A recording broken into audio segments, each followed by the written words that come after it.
সময় বয়ে চলেছে। দেখতে দেখতে আবারও এক শরৎকাল পড়ল। চারিদিকে কত কাশফুল, কত শিউলি ফুলের গন্ধ মেতে উঠেছে দুর্গাপুজোর গন্ধে। প্রতিবারের মতো শিউলিপুর জঙ্গলেও হতে চলেছে দুর্গাপুজো। চলো দেখা যাক কি হচ্ছে জঙ্গলে। আমি তো মণ্ডপ সাজাবো। আমি খুব ভালো মণ্ডপ সাজাতে পারি। তুমি সাজাবে কেন? আমি খুব দ্রুত উড়তে পারি, তাই আমি মণ্ডপ সাজাবো। আরে আমি সবচেয়ে বড় এবং শক্তিশালী। আমি মণ্ডপের ভারী জিনিসগুলো ঠিকমতো সাজাতে পারবো। আমার মতো সুন্দর আর কেউ নেই, তাই মণ্ডপ সাজানোর কাজ আমারই করা উচিত। সবাই নিজেদের মতামত দিতে থাকলো, কিন্তু কেউই একমত হতে পারলো না। ঝগড়া ক্রমশই বাড়তে থাকলো। এইরকম চলতে থাকলে আমি এই পুজোয় থাকবো না বাবা। আমিও এই পাখিদের সঙ্গে পুজো করব না। ওরা উড়তে পারে বলে কি সমস্ত ভালো কাজ ওরাই করবে? আমিও বানর, আমিও সব থেকে উঁচু উঁচু গাছে লাফাতে পারি। কি বললি তুই বানর? তুই যদি উঁচু গাছের ওপর লাফাতে পারিস, তাহলে আমরাও উঁচু গাছের ওপর নিজেদের বাসা বানাই। আমাদের কিছু কম মনে করিস না। এত ঝগড়ার মধ্যে বাপু আমি নেই। ও গাধা কাকু, তুমি যদি ঝগড়ার মধ্যে না থাকো তাহলে তুমি নিজের বাড়ি চলে যাও।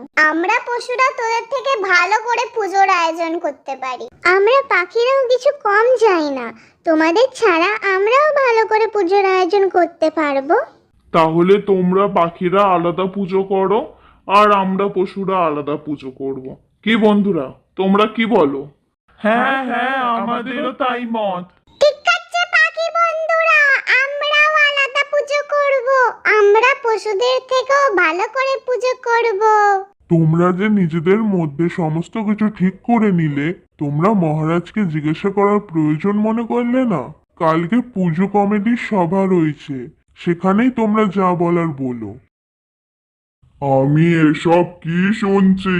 তোমরা নাকি আলাদা করে পুজো করবে?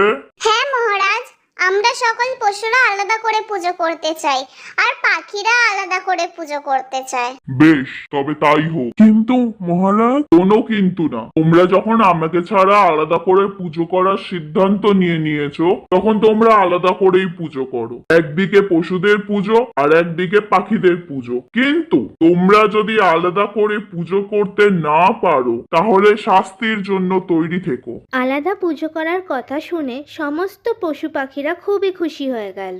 ব্যাস, সভা শেষ। তোমরা এখন এখান থেকে যাও, নিজেদের পুজোর আয়োজন করো। তবে শাস্তির কথাটা যেন মাথায় থাকে। এরপর সেখান থেকে সমস্ত পশুরা চলে যাওয়ার পর বাঘ সিংহকে বলল, মহারাজ, এটা আপনি কি করলেন? এইভাবে তো আমাদের শিউলিপুর সার্বজনীন দুর্গোৎসব কমিটি আলাদা হয়ে যাবে। কোথায় পুজোর সময় সবাই মিলেমিশে কাজ করে, আর আপনি ওদের এই আলাদা হওয়ার সমর্থন করলেন।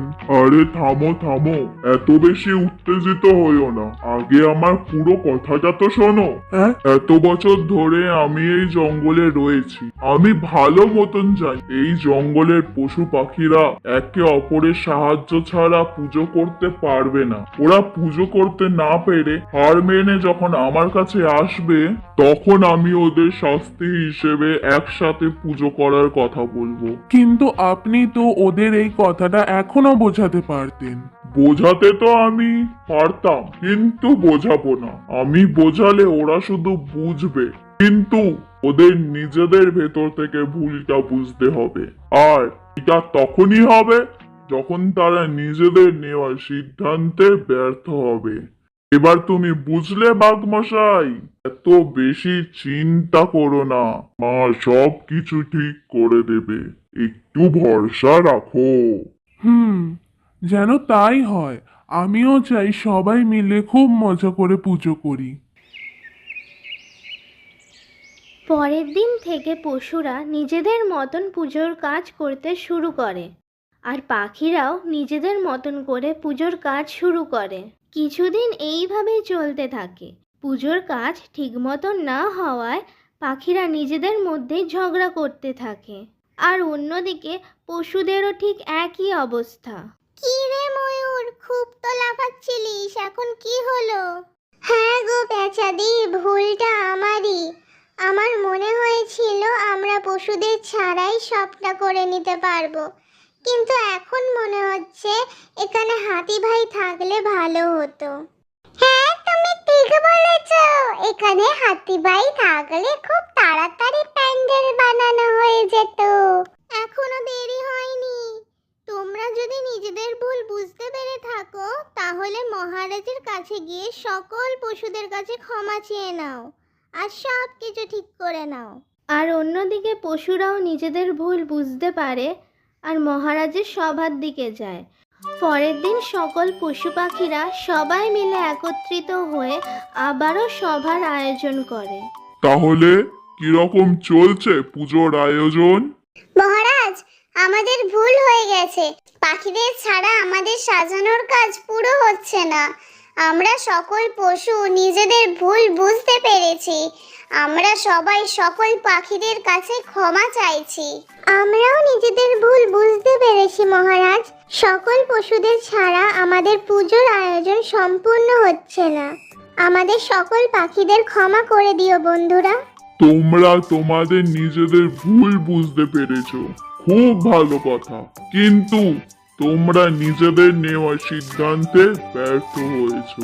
তাই শর্ত অনুযায়ী এবার তোমাদের শাস্তি পাওয়ার পালা। আপনি যা শাস্তি দেবেন আমরা মাথা পেতে নেব। ঠিক আছে, তাহলে প্রস্তুত হও। তোমাদের শাস্তি এই যে তোমাদের আবার সকলকে মিলেমিশে ভালো করে পুজোর আয়োজন করতে হবে, যাতে পুজোটি জমজমাট হয়ে ওঠে। সিংহের কথা শুনে পশু পাখিরা খুবই খুশি হয়ে গেল ও মিলেমিশে একসাথে আবারও পুজোর কাজ শুরু করলো।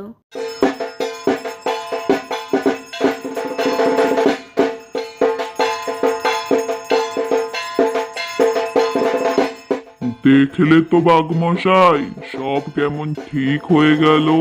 হ্যাঁ মহারাজ, আপনি ঠিকই বলেছিলেন, একতাই বল।